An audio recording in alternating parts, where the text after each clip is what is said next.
friends by choice. You are listening to another episode of the Sisters by Chance podcast. I'm Cam. And I'm Addi. In today's episode, we have a very special guest, and she's on with us to talk about how to really find yourself and then use that to find your dream career.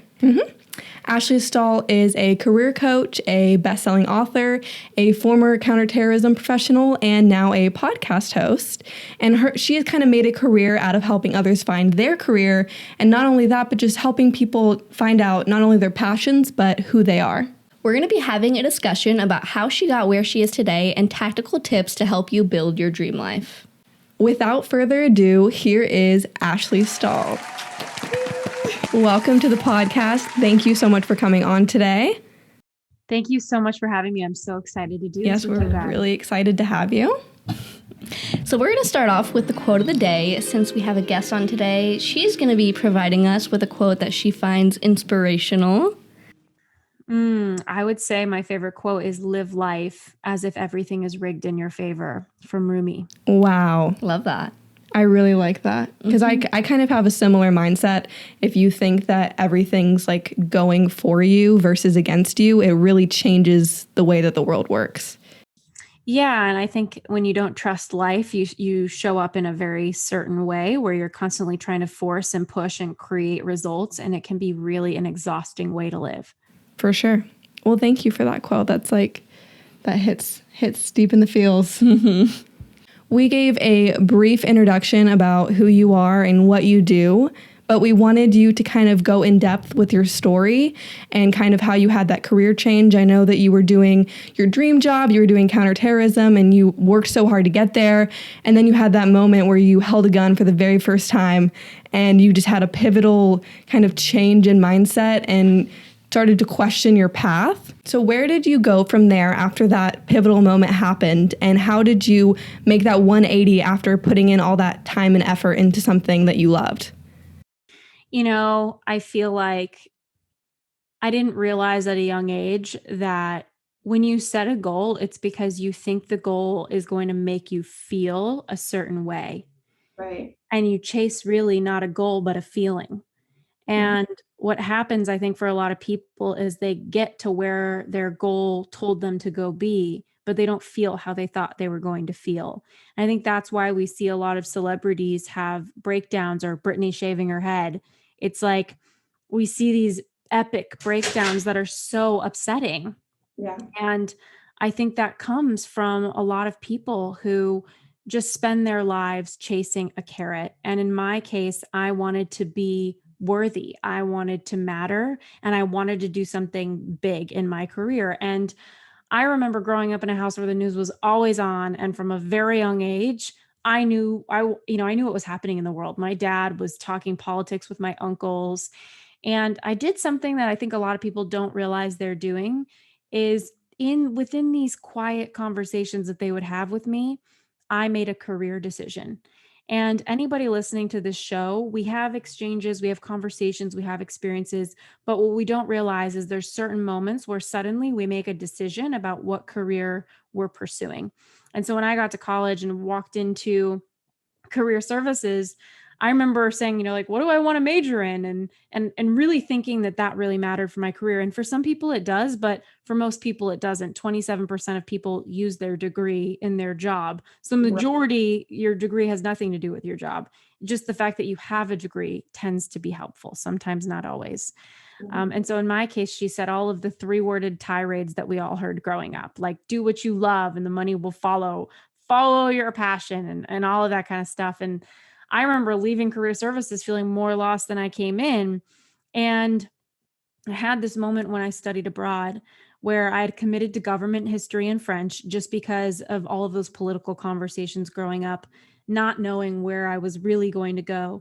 And when I was living in France as a study abroad student, I had this really dark moment where I watched this woman. It was a rainy day and she had a baby, and it was just us in the alleyway and her husband hit her, and he hit her really hard. Her baby was sobbing, and I locked eyes with her, and I had this human moment. And that was the moment that I made a career decision.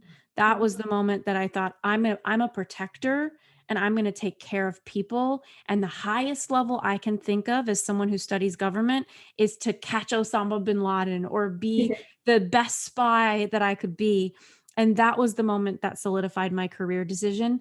And this is something that I hope to get across to anyone listening, is the importance of really reflecting back on your life as it relates to your career and asking yourself, when did I make a decision for myself about my career that maybe wasn't thought out, or maybe I just automatically made a decision? So that was kind of what started me. I gave everything to working in national security, ended up graduating during the recession, couldn't get a job to save my life, like had no job hunting skills, and ended up taking what I could get. And I think a lot of people believe that they have to do that. Yeah.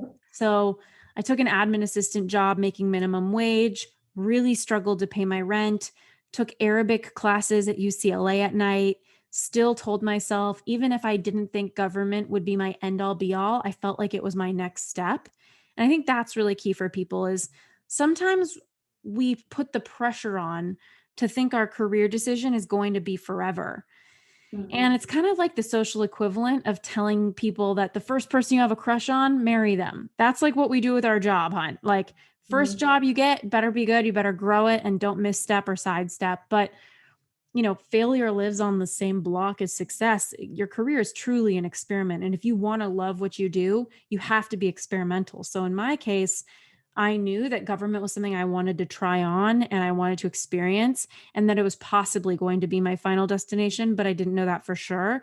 And I pursued it anyway. And I think that's something I hope people really remember, is if you feel like something's for you, but maybe it's not your forever, pursue it if you feel enough like it's something you want to check out, because your career is experimental. And as you follow what feels good, what's right for you will come very much so either right in front of you or on the sidelines.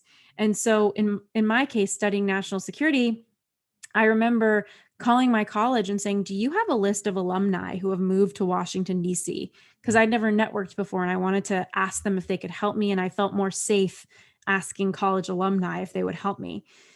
And I worked my way through a list of 2,000 names, phone numbers, and emails. And I kept cold calling saying, I'm a new graduate. I'm in Los Angeles. I want to move to DC. I need help. And I would say out of the 2,000 people, and I called and emailed every single one, maybe like 80 to 100 actually helped me. And they would connect me to their friends, to their friends, to their friends. Finally, I had this huge network. I quit my job. I moved to DC. I got multiple job offers, accepted one running a program for the Pentagon. And that's what's so cool, is that as I was following national security, as I was following my interest, as I was following my instincts, my intuition, what felt good was exploring and checking that out. What I found on the sidelines was how to be a great job seeker. Nothing will teach you how to job hunt like 2,000 cold calls or emails that you need to get a job. I was willing to fail.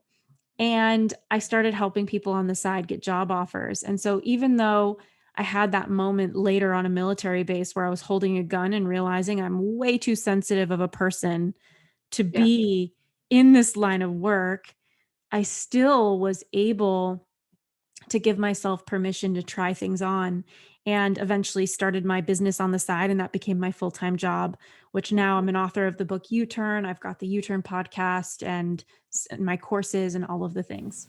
Yeah, I that's love awesome. that. I was willing to fail. Yeah. Mm-hmm. And that's, I think, really important, because people, you can try all these different things and they think, oh, I didn't succeed, so I failed. If you learn stuff along the way, no matter what it is, it's not a failure. Like, it's a you had to do that to get to where you were now. And that's not to say that everything you did was meant to happen and meant to go in that way. You make a really good point too, because I do think that if you want a fulfilling career, failure is the cost of admission. Mm-hmm. Like, the amount of perfectionism and fear of making a mistake, it's so counter to what it actually takes to love your career. And so my wish for anyone is to hold their career more lightly. People spend more time trying to make a decision of which direction to go. And I understand that if you're, say, going to medical school and spending a lot of money and time on it, but a lot of the time we are people with multiple options, and maybe we get a job offer and some part of us really wants to do it, but we're scared. And I always ask people, what's the worst thing that happens? You don't like it? Then what? You go back to your other job, you get a different job, and then people get disempowered and they act like they can't get a job. And that's why I always remind, people that the best job doesn't always go to the best candidate. Like, it's not like you have to go to Harvard to get the best job in the room. There's plenty of Harvard graduates at the Pentagon when I worked there. And I went to a small liberal arts college and was a pretty decent student, but not the best. Right. I think that it's the best jobs go to the best job seeker. And that means somebody who's willing to learn the tactics of how to talk to people in an authentic way. That's so important, feeling yourself. The finesse of being who you are with people, and the science of how to talk to someone in a way that inspires them to give you opportunity. And that's really what it was for me. Yeah, I can relate to that a lot because I feel like I never went to college, but I feel like me being able to talk to people and network with people and make them feel heard when I talk to them has gotten me farther than a college degree would. And that's not something that like I've learned through experience, not that has ever been taught in a classroom.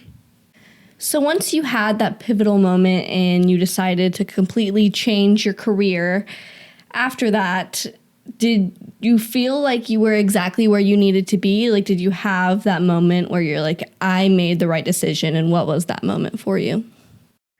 I gave myself permission after holding that gun and realizing that the big conflict that I had in my job was there's two dynamics in any good career. And this is something I've learned in retrospect as a career expert and an author for career books.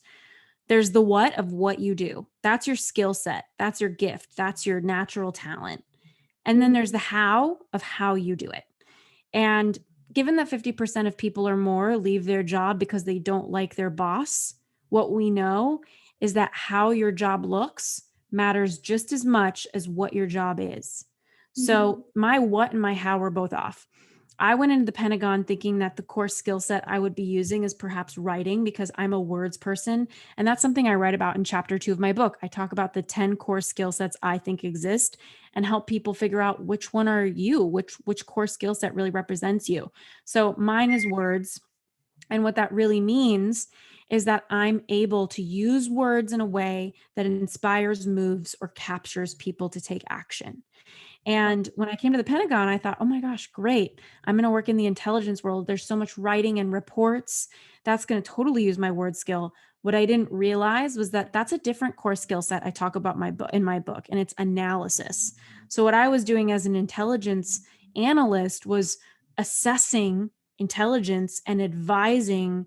I eventually left the Pentagon and worked in corporate doing private intelligence, helping large corporations monitor threats around the world so that their traveling staff would be safe.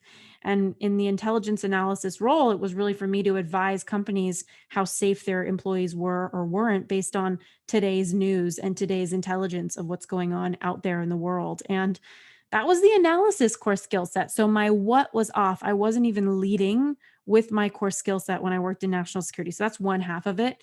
But the piece that really came into play in that moment where I was on a military base in my job in security, holding a gun and realizing, oh my gosh, I just put so many years into this career and it's not for me, was more an issue of the how.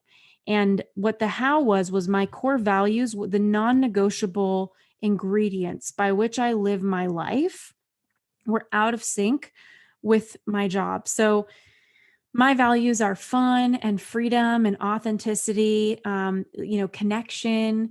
And there was a lot of disconnection working in an environment that was more war driven, honestly.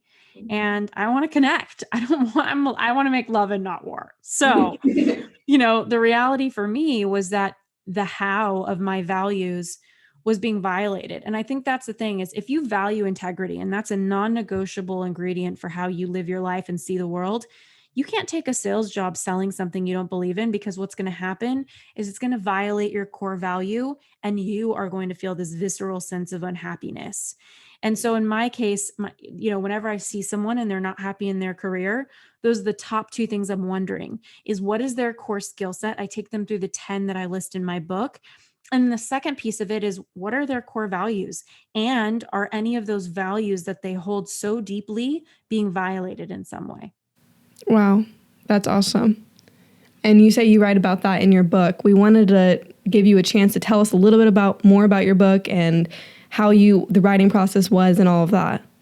Yeah, writing a book. It's so funny. Like, I meet a lot of people who are entrepreneurs who write a book to further their business or make money. And my experience writing my book was, it was like an emptying. Like, I took everything in my heart, my soul, my brain, 10 years of working with people one-on-one and in online courses on how to get a job or how to figure out your career path.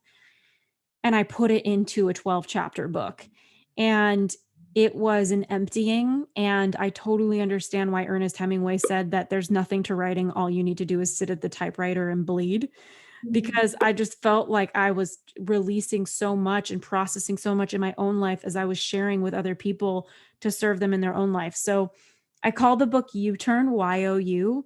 And I really wanted to call it this. In the subtitles, Get Unstuck, Discover Your Direction, Design Your Dream Career.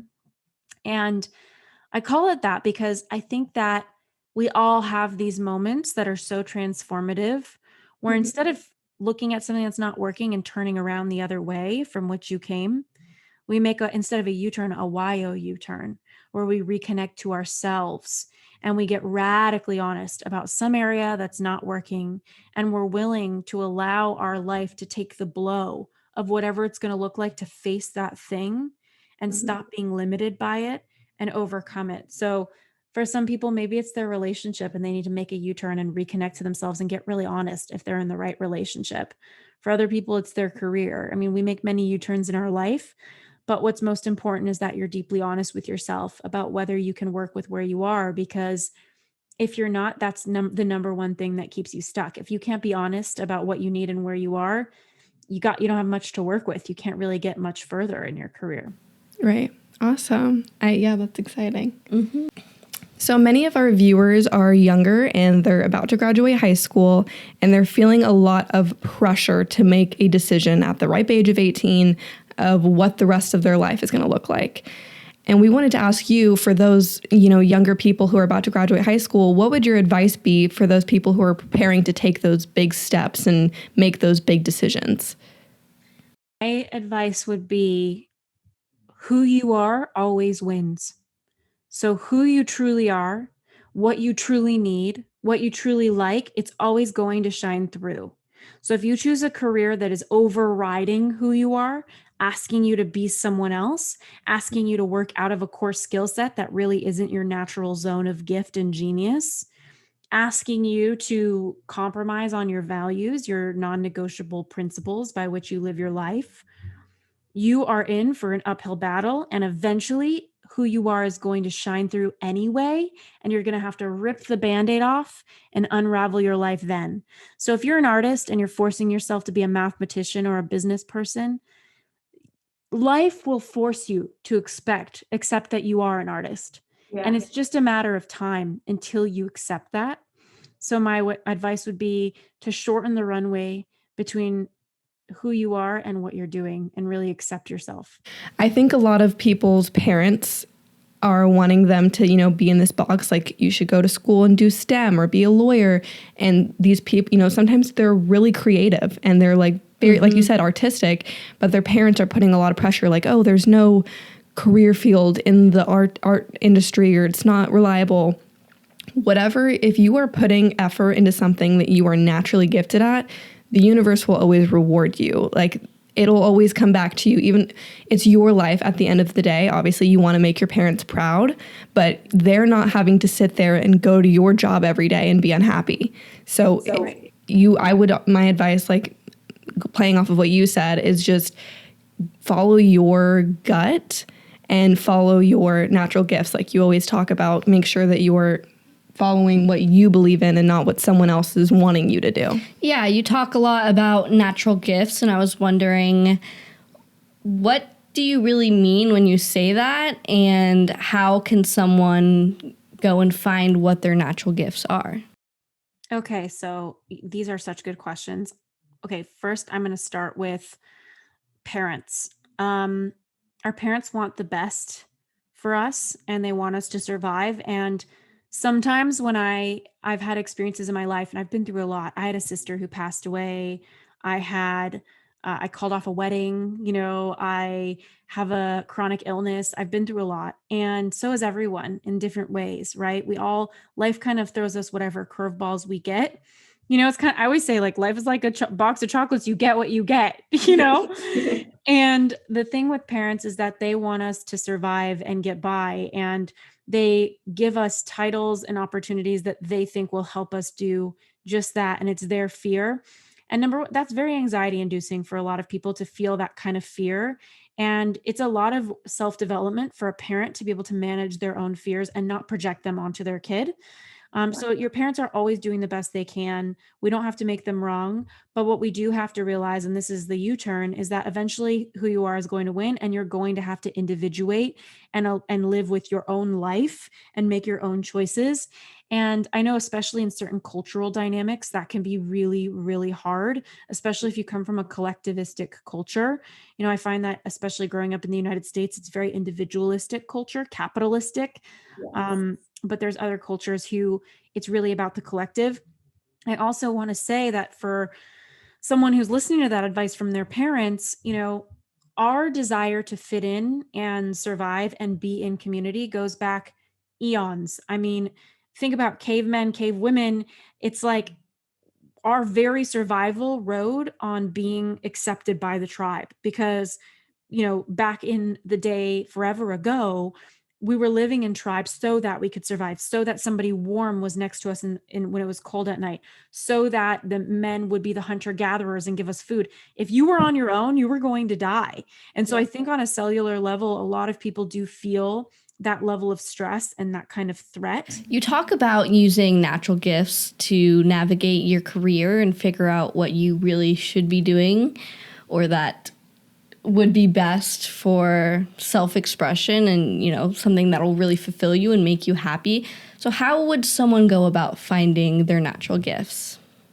Yeah, I love this question. So the first thing is to realize what's not a gift. Just start to kind of tune out of the things. So I don't like the advice, follow your passion, because I'm passionate about cupcakes and massages, but I'd be a horrible baker and also a horrible masseuse. There's a big difference between being a happy consumer of something. In my case, I love consuming politics, film. I'm bilingual. I speak French and I'm French. So I love consuming culture, traveling, but that doesn't mean that I'm meant to be a producer of those things. That doesn't mean I'm meant to be a politician or work in politics. It doesn't mean that I would have the gifts and the skills that are those kind of God-given natural skills that are required for me to do the job all day. There's a big difference. So I love traveling, but if you make me the chef in a hotel, it's going to be a real mess. I'd rather be a guest in the hotel. So I think when we follow our passion, that's simply something we like, but it doesn't necessarily mean it's something that we're gifted at or that we have a lot of ability with. Ultimately, every job is a list of responsibilities from 9 to 5 or whatever the hours are. And I think those responsibilities go back to a gift, a natural skill set.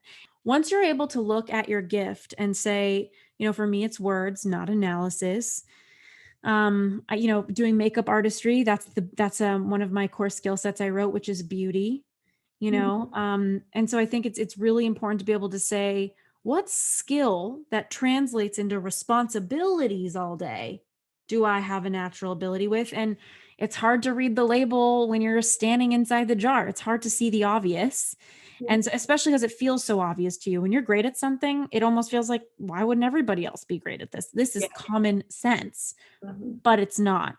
And so one question that's really great to ask the people around you is, when have you seen me at my best? Maybe taking the time to ask a couple of friends, if you have an internship, ask, your colleagues, ask your teachers, your professors, your parents, people that you think have a good sense of you. It's not always ideal to ask people who don't know you at all, but and I like texting people the question because I like to read what people say. And I feel like people are more blunt when you text them. So there's 10 core skill sets that I think exist in the workforce. And it's important to just look at which gift you have, knowing that maybe 3 of them or so will stand out for you. So, and it's just about which one do you lead with? Where are you really, truly gifted? Because we all have different skills, but there's usually one that if we up the volume on that one, people are going to start noticing our magic. So number 1 is innovation. They're not ranked in any particular order, but this is the creative self-starter, the intrapreneur, the entrepreneur, the visionary. And when it comes to figuring out if you're an intrapreneur, meaning somebody that is highly entrepreneurial within a company, like a real estate agent or, an insurance agent, they run their own book of business within a company, or maybe the COO, the second in command, they're highly intrapreneurial usually, or the entrepreneur, the person who created the company. It's usually about your relationship to freedom and flexibility. So entrepreneurs, I find, suffer when they don't feel all out freedom to create when they want to create, freedom to create the idea they want to create, and so on. I think also their relationship with financial risk is a really big deal. The entrepreneur feels more pain not doing what they want to go do than facing the risk of being on their own with money. I do find a lot of intrapreneurs are out there with highly talented employees in corporate who need a level of autonomy, need to be intrapreneurial and creative, but they don't need full out freedom. They just need some flexibility. They need to feel like they're not reporting to somebody all day or being micromanaged. They are visionary. They do have problems they want to solve. So that's the innovation skill set. The second one is building. So these are not just skills, they're energies. It's how you use your energy. So a builder could be a literal construction worker, or it could be someone who, I don't know, like they're building a website, they could be building a personal brand and they have a personal branding company where they're putting all the pieces together. So like digital marketing and stuff like that, Yeah, marketing the thing about different jobs is they could fall under different skill sets. So for example, the third one is words, which I've talked about with me. And one question to ask yourself throughout these is, are you introverted or are you extroverted? Because if words is your skill set or any of these, if words is, as an introvert, I'm going to be a little more of a writer behind my laptop by myself. But if words is my skill set and I'm amazing at words and I'm great on stage, I'm an extrovert, that's how it's going to look. So I think one of the things that makes me sad is when somebody figures out their skill set, but they're using it as an introvert or an extrovert and they're not that. right? And it makes things really tiring. Yeah. And the thing about words is I told you there's another core skill set of analysis. So let's say you're a psychologist and you're incredible with your clients because of words. That's your skill set. And the way you put your words together, it's like very healing for other people. And the way you explain yourself makes a lot of sense for other people. That's one way to put it. But maybe you're also a psychologist and actually this person's core skill set is analysis. What they are so good at is not words, it's figuring out patterns and pointing it out. And they may not have great delivery like a poetic person with words, but analysis is their secret sauce. So it's not to say that if you're this job, you're this skill set. It's more, you're this skill set. This is how you have talents. So how do you want to channel it and where do you want to put it and what kind of jobs need you to show up in this most of the day? So the fourth one's motion. This is the people on their feet, the tour guides, the fitness trainers. And then there's service, which is the humanitarians, the helpers, the supporters. And then number 6 is the coordinators, the detail-oriented, cross your T, dot your I, event planner, project manager, operations person. Right. And I feel like probably with your YouTube channel, that's probably not you. No, I was just thinking, I was like, yeah, not that one. Exactly, because usually the entrepreneurs are closer to being visionary. And when you're visionary, you can't be in the details. It's very rare to have both. And that's a very tired person to be. Yeah. And this big vision and in every little piece of it too. They need help. Right. And then number 7's analysis, as we talked about, that could be the intelligence analyst, the economist, the researcher. Number 8, is numbers. So this is the number cruncher, the investment banker. Number 9 is technology. So this could be the the Genius Bar at Apple. Thank God for them. And also artificial intelligence creators. They end up in technology. Number 10 is beauty. So it could be makeup artists, jewelry designers, artists, musicians. They're just making art of the world around them in some way. And they have an ability with aesthetics or with sound. It's something artistic. And so those are the 10. I'm curious which one stood out for you guys, or if you know which one you are. I would probably definitely say beauty, first of all, because I'm a makeup artist and I love all kinds of art. But also the first one, the innovator, I have a very entrepreneurial mindset. And I'm always thinking about like different startups, like different things I can do, which also really resonated when you said like your passions aren't your skill set, because I have all these passions and I'm always like, okay, how can I turn all of these into income, but they're not all applicable to me. So that really resonated when you said that. But yeah, I think those two. Yeah, I love that. And what about you? What would you say? I mean, I don't really know if what I do as far as like creating video and everything would be considered art or beauty, but I consider it to be that. And a huge part of what I love is like mixing the video with the music and finding the right thing that just plays on the screen perfectly and just creates a feeling inside when you watch it, you know? So that could be words too, but not necessarily words. I love words and I haven't really gotten into, but I journal all the time. And I think I really identify with words, beauty, and being an entrepreneur the most. Yeah. Well, I would say, these skill sets do create results when you use them all together, especially when you're an entrepreneur, because when you're an entrepreneur, I feel like a wet towel that I've always wrung out because like everything of me comes into my business. Like I've got my podcast, I've got my book, I've got keynotes, like I've got clients. So it's like, there's so many different pieces of me happening and different skill sets I'm leading with in different moments of the day. But what's so important for anyone listening is to know, what is the number one? And I think that comes from that question. If you look at this list of 10, and I go through it even more in chapter 2 of my book, but for you to ask maybe your parents or your friends that question of when have you seen me at my best, so that you can kind of start reflecting on what skill am I using when people give me feedback that I'm great. Right. Yeah. And I would say, it sounds like you're both leading with innovation. And it sounds like beauty is a very strong interest and also skill for you, particularly, but you really want to lock in with your energy to the number one. After someone has done that work, done the self-reflecting, and really figured out, okay, this is my natural gift, how do they take that knowledge and turn it into a career for themselves? Yeah, I think a lot of magic comes through conversations and exploration. And that's why I think being experimental and holding your career lightly mentally is so important.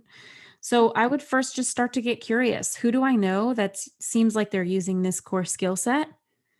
And how can I start having conversations with those people? So if you have a family friend or a friend, parent, and you can ask them, hey, I noticed that you work in marketing. My best skill set is words. I'm really good at writing words, or I'm an extrovert and I'm really good at using words and talking to people.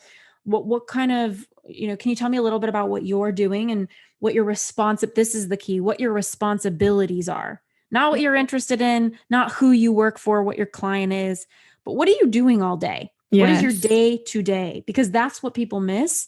They pick from a vision of like this fantasy, like a Devil Wears Prada, like she loves fashion, but her day to day was like enslaved, feeling like she was enslaved to this woman, which was really not healthy for her and not aligned with her skill set.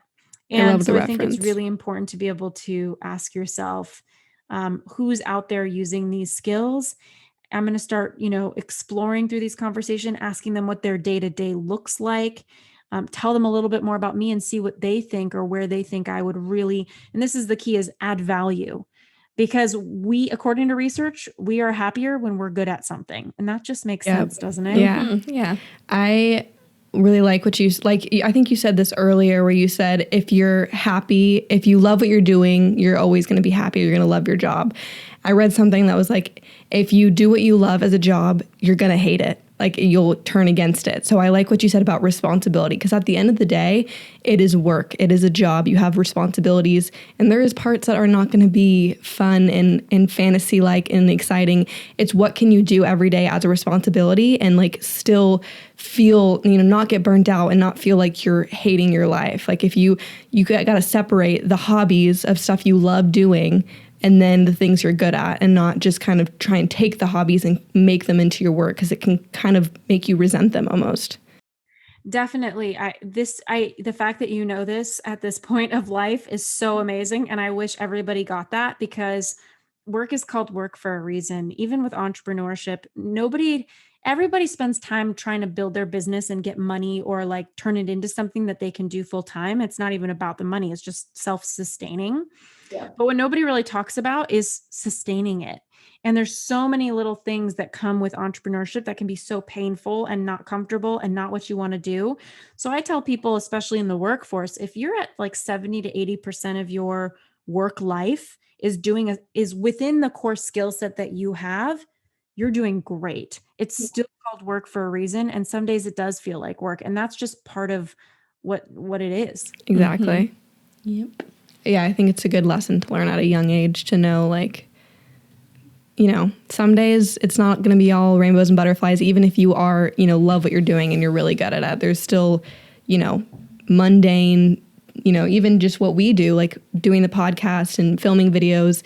It's not always like, yay, like sometimes you're not feeling it and then you got to do it still. You got to show up. So I think that's important for younger people to learn.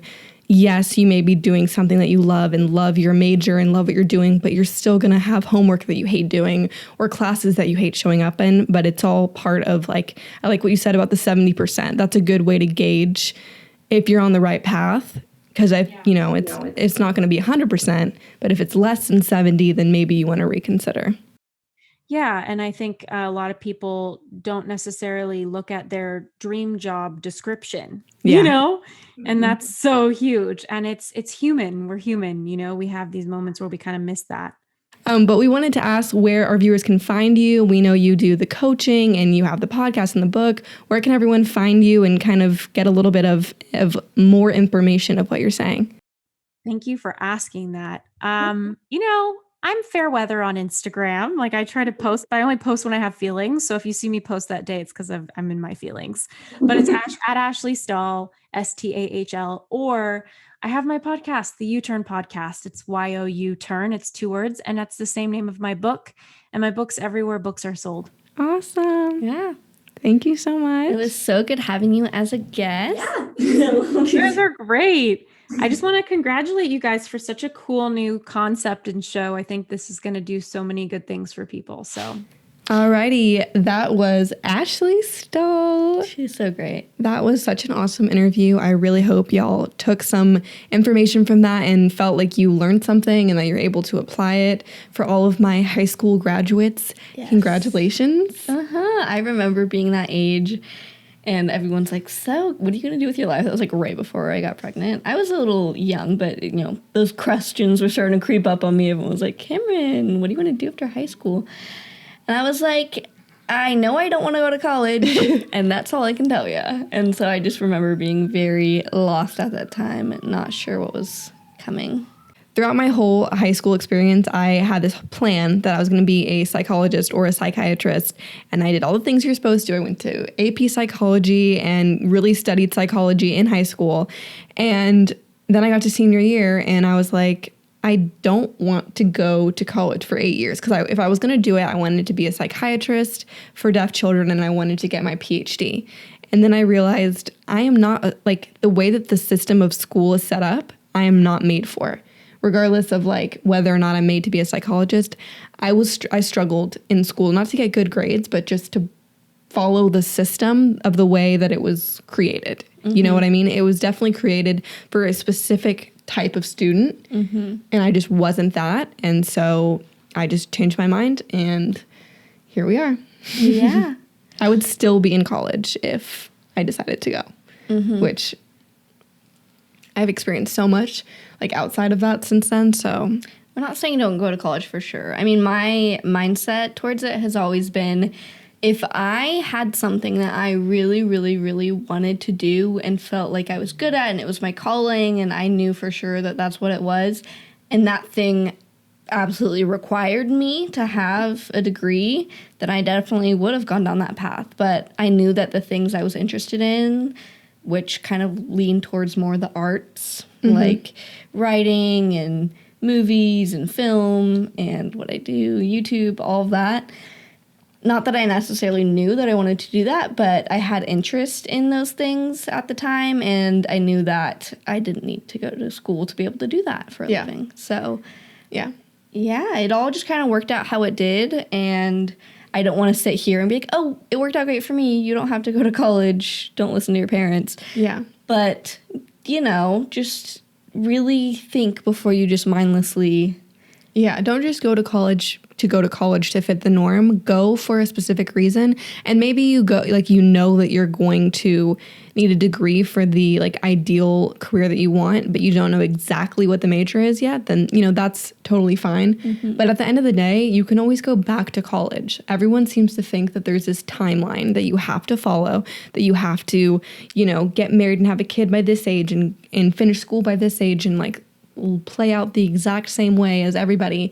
You can go to college at 45 and start your new dream career and that be okay. Mm-hmm. You're not on a timeline. So if you feel like the best thing for you to do is take a gap year or, try out some different, like, entry-level jobs and then go to college, yeah, that doesn't make you, like, any less than your neighbor next door who goes to Harvard right off the bat.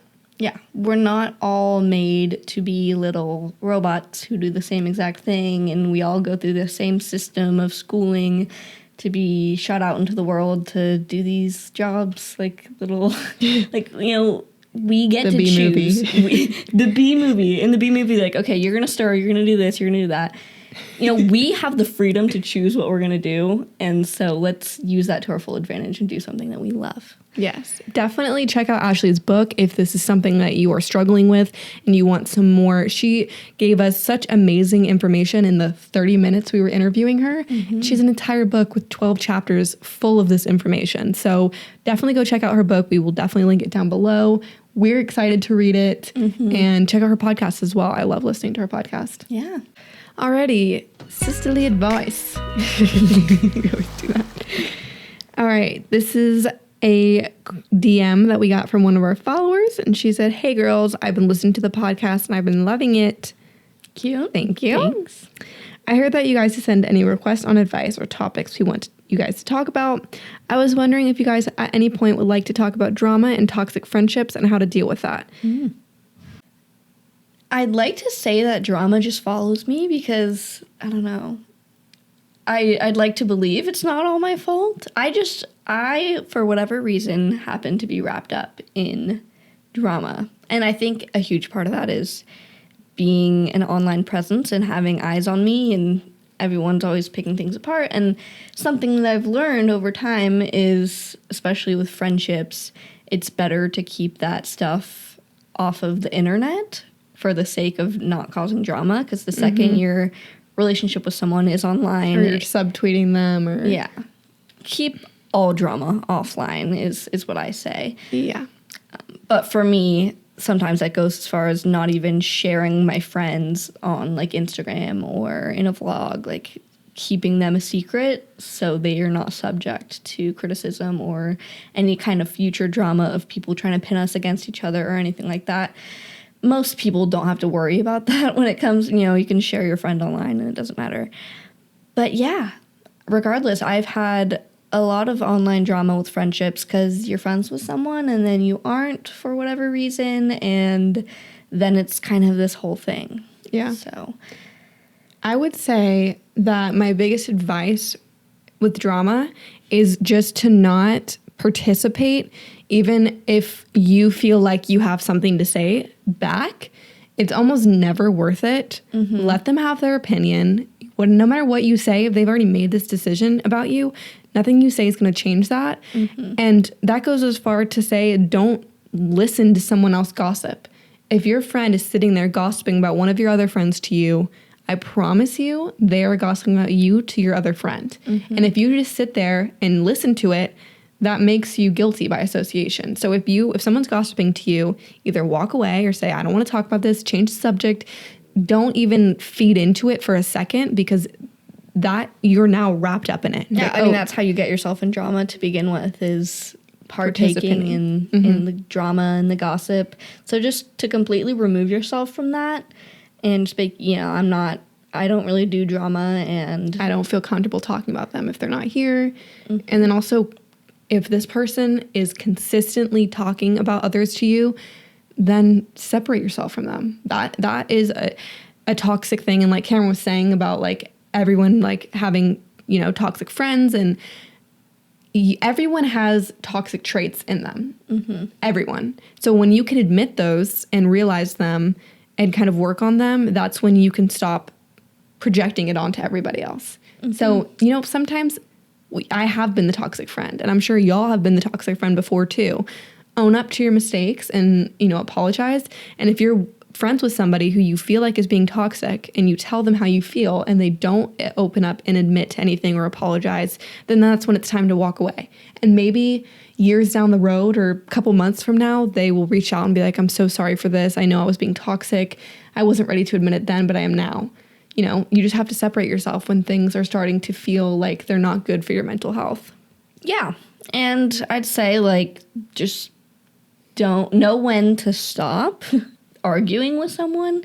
I just hate the whole back and forth. And it's so easy to be like, oh, they're pushing my buttons. They're grinding my gears. I want to say this thing back so bad, to just shut it down and not give them the power to just be like, look, I'm sorry you feel that way. Yeah. I hope that we can reconcile and then leave it at that, or just say, I don't feel like putting my negative energy into this conversation, and then ending it. You have the power.